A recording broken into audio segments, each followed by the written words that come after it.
नमस्कार दोस्तों, हमारे YouTube चैनल में आप सभी का दिल से स्वागत है। मैं आप सबके बीच में लाना चाहती हूँ गणपति गणेश भजन गीत। गणपति गणेश भजन गीत है। हमारा ये भजन गीत पसंद आए तो लाइक सपोर्ट शेयर ज़रूर करिएगा। आप लोग कमेंट बॉक्स में ज़रूर बताइए ये हमारी भजन गीत कैसा लगा।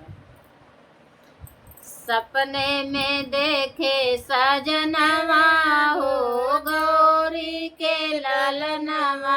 सपने में देखे सजनवा हो गौरी के ललनवा।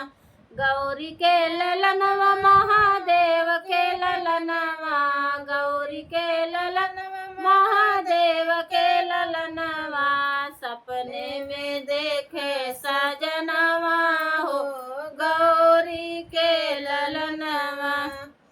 सपने में देखे सजनवा हो गौरी के ललनवा। सोने के लोटा गंगा जल पानी। सोने के लोटा गंगा जल पानी। सपने में धोए चरनिया हो गौरी के ललनवा। सपने में धोए चरनवा हो गौरी के ललनवा।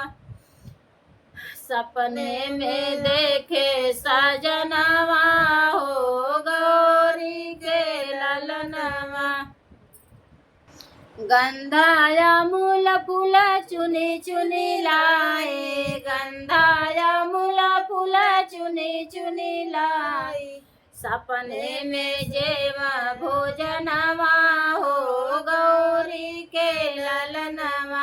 सपने में जेवा भोजनवा हो गौरी के ललनवा। सपने में देखे सजनवा हो गौरी के ललनवा। हाथ जोड़ी मैं पैया जब लागू। हाथ जोड़ी मैं पैया जब लागू। भोले के बदले करमवा हो गौरी के ललनवा। भोले के बदले करमवा हो गौरी के ललनवा। सपने में देखे सजनवा हो गौरी के ललनवा। सपने में देखे सजनवा हो गौरी के ललनवा।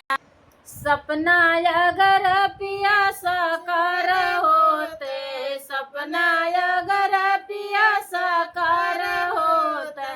बन जाते हमरो जनमवा हो गौरी के ललनवा। बन जाते हमरो जनमवा हो गौरी के ललनवा। सपने में देखे सजनवा हो गौरी के ललनवा।